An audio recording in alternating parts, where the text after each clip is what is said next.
Mariah's childhood was not a happy one. The walls of her small house were thin. They did not block out the angry shouts. They did not hide the sounds of breaking glass. Her home was a place of shadows and fear. Her parents fought often, their words like sharp stones thrown in the dark. Mariah learned to be small and quiet. She would hide in her closet, her knees pulled tight to her chest.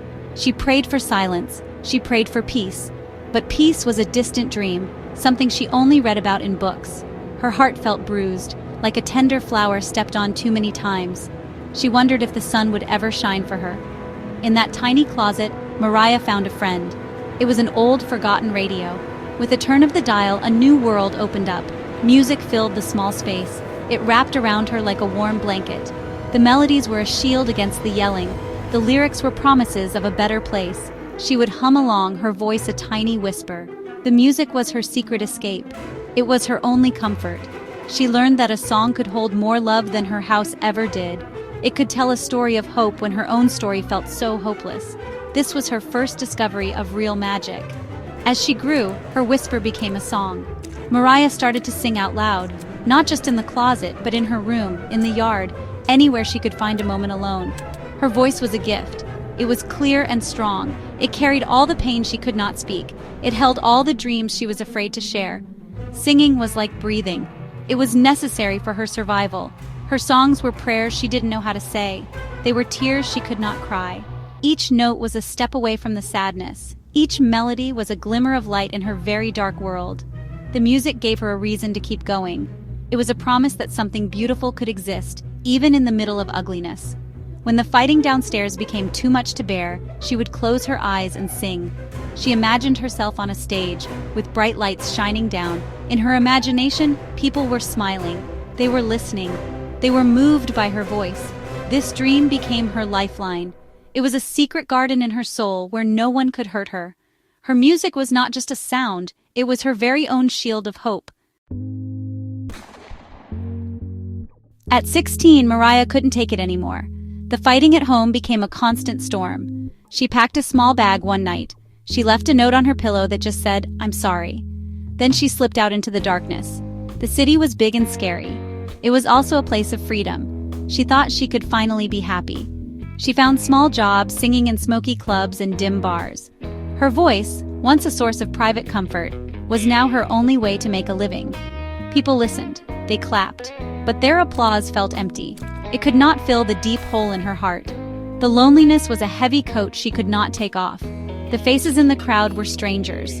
The relationships she tried to build were fragile. They broke as easily as her mother's plates. To numb the pain, she started to make bad choices.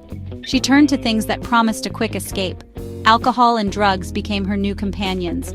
They whispered lies of happiness. They made her forget the hurt for a little while.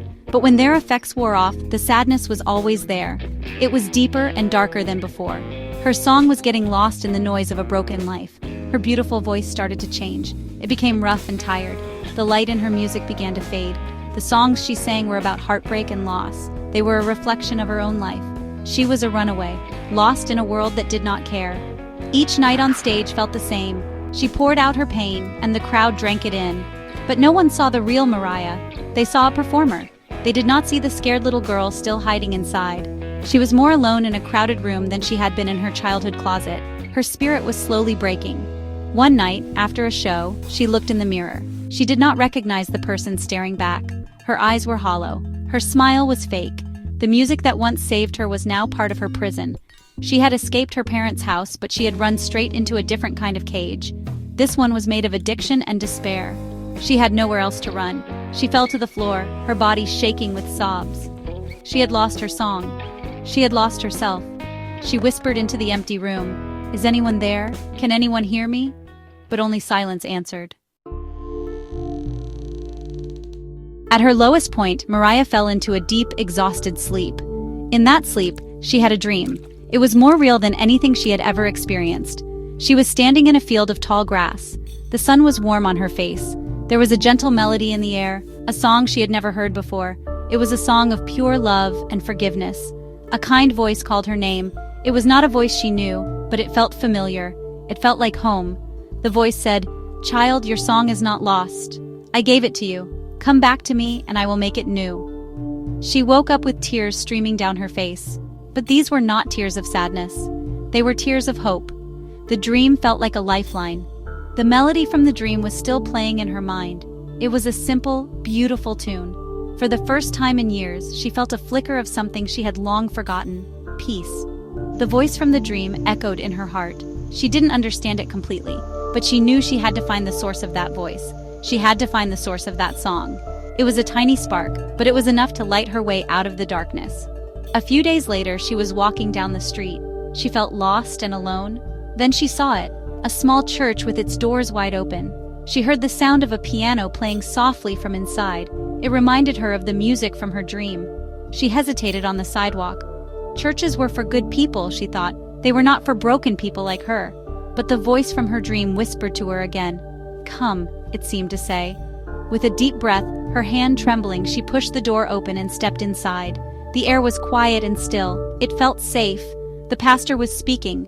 His words were not of judgment or anger. He spoke of grace. He spoke of a love that could heal any wound. He talked about a father who waits for his children to come home. Every word felt like it was meant just for her. He said, "No matter how far you've run, no matter what you've done, there is redemption. There is a new beginning waiting for you." Mariah sat in the back pew, tears silently rolling down her cheeks. These were the words her soul had been longing to hear. This was the hope she thought she would never find. Mariah started going to that church every week. It became her sanctuary. It was her hospital for a wounded spirit. She confessed her struggles to the pastor. She told him about her past, her pain, and her addiction. He listened with kindness. He did not judge her. He prayed with her.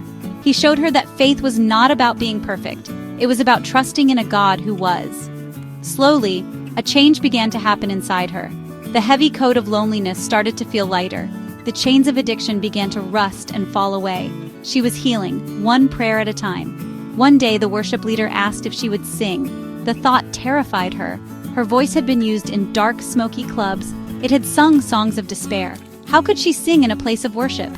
But then she remembered the dream. She remembered the promise of a new song. She said yes. When she stepped onto the small stage, her hands were shaking. But when she opened her mouth, the voice that came out was different. It was clear and pure, like it had been washed clean. She sang a simple hymn about grace. Her voice filled the church, and it was filled with genuine hope. Her music transformed. She began writing her own songs again, but these were not songs of pain. They were songs of victory. They were anthems of redemption. Her lyrics told the story of a lost girl who had been found. They spoke of light chasing away the darkness. Her melodies were filled with joy and gratitude. People in the church were moved by her music. Her songs became the soundtrack to their own stories of healing. Her voice, once a tool for survival, was now an instrument of worship and a beacon for the broken. Some people from her old life didn't understand. They doubted her change. But Mariah remained steadfast. Her purpose was clear. Her story came full circle. She started a music program for troubled young girls at the church. She saw herself in their eyes. She saw their hidden pain and their secret dreams.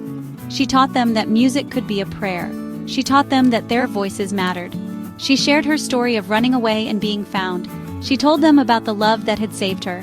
Mariah's song was no longer just her own. It was a redemption hymn for anyone who felt lost. Her life, once filled with echoes of pain, was now filled with the beautiful sound of grace.